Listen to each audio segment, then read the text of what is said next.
Hey there guys, welcome back. Today we are covering Neerdiv, the Devious Diver from Jumpstart Foundation. Gotta say, she's pretty underrated I think. When I was designing her, going through her, she can do a lot more than I expected. A lot of cool combos, bit of fun. So we are a 3 mana Merfolk Rogue 2/2 with whenever she becomes tapped, target player mills equal to her power, and whenever you cast a spell from your graveyard or an activated ability of a card in your graveyard, draw a card and put a 1/1 counter on her. So she is mill based off power, and graveyard love equals card draw and +1/+1 counters on the commander.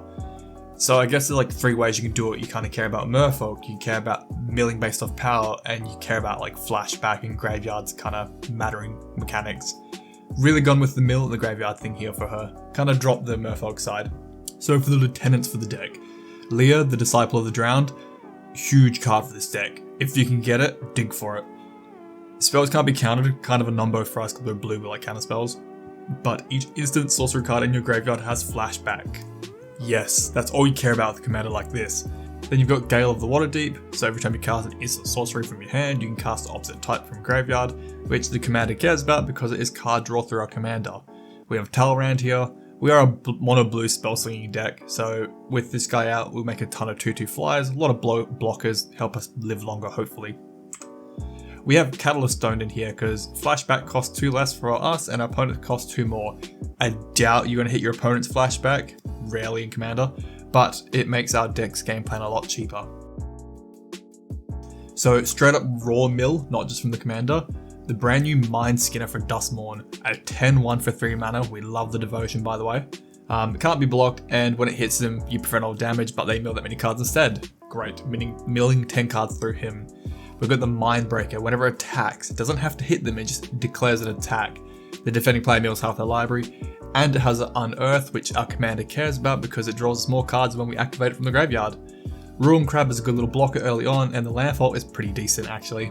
Psychic Corrosion, having us mill each opponent for 2 cards every time we draw a card, is great with our commander because every time we activate in the graveyard, we are drawing cards through our commander.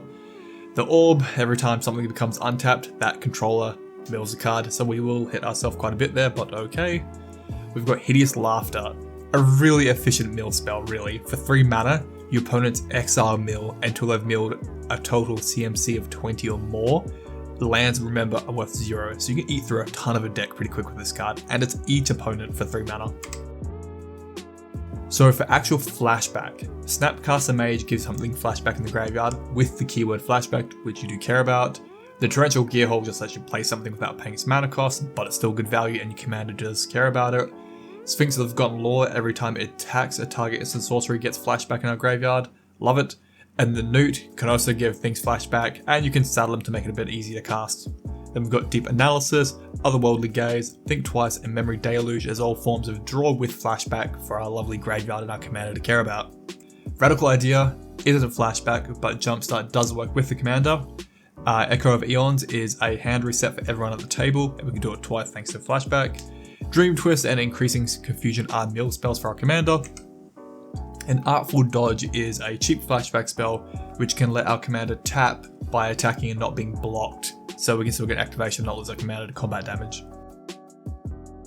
We do run Isochron Scepter here, so we can do the little combo with Dramatic Reversal where you get to untap all your non-land permanents.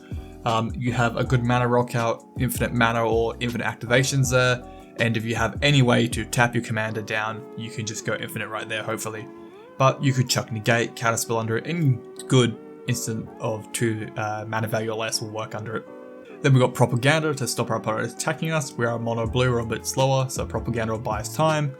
Thassa's God of the Sea, we love her scrying 1, her devotion's easy to get online in a mono deck, and paying 2 mana to make a creature unblockable is great because it means our commander can attack, tap, and not get killed in combat.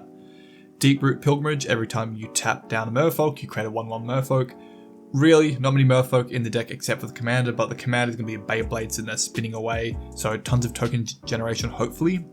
Secrets of the Dead is basically our commander's ability tacked onto an enchantment. Whenever you cast a spell from the graveyard, draw a card. More card draw, can't go wrong. Scavenge Brawler is just a good creature all round. It's a 4/4 for 6 mana that has flying with just lifelink and trample, but you can activate it from the graveyard to give all those keywords and power and toughness to a creature on the board. Put it on your commander. Ristic Study, look, it's expensive. If you don't want to play within the deck, I would understand, but I love playing with it. In a mono blue deck, it feels pretty good.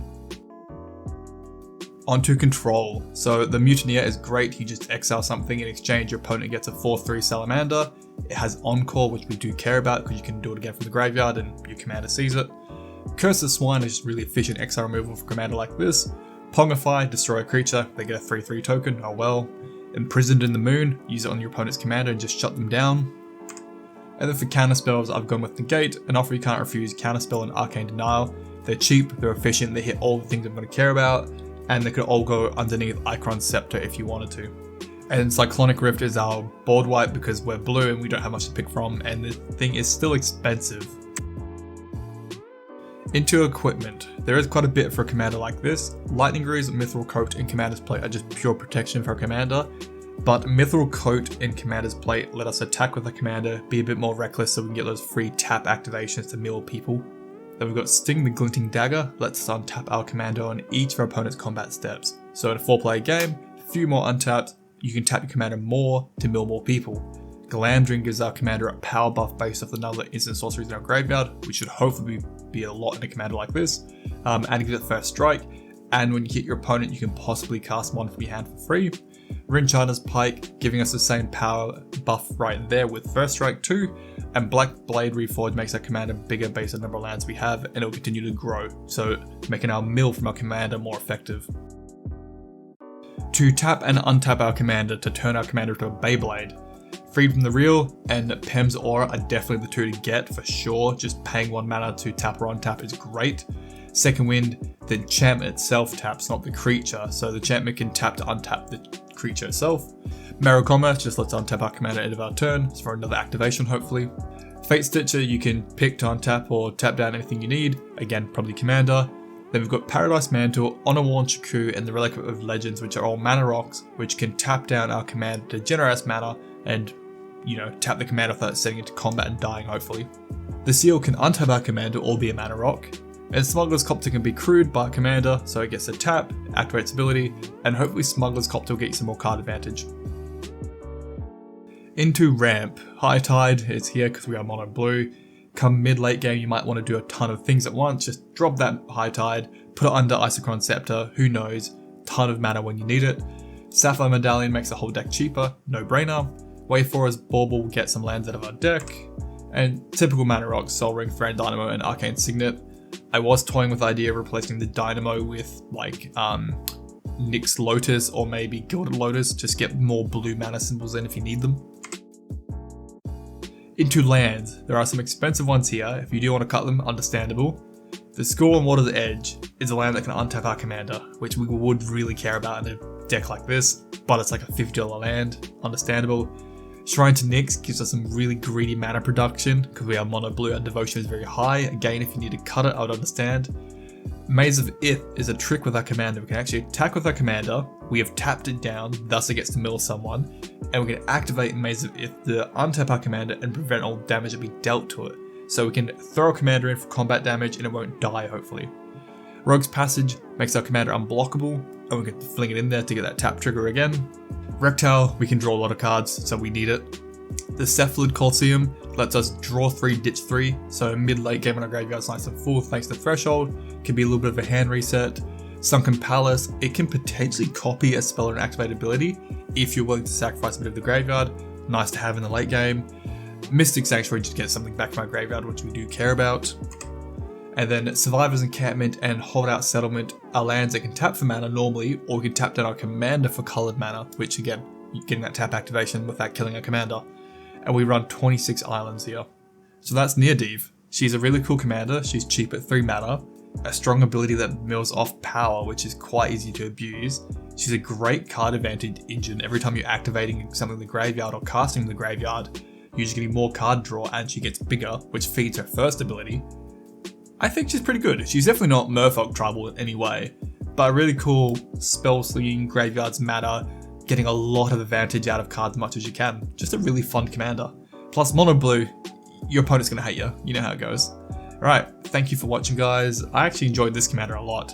A like or a sub would be greatly appreciated. We are going for 5k. Thank you to my patrons, especially Marcus. You are the main man. You always support me so much. I cannot appreciate you enough. Thank you to everyone and have a good one. See you later. Bye.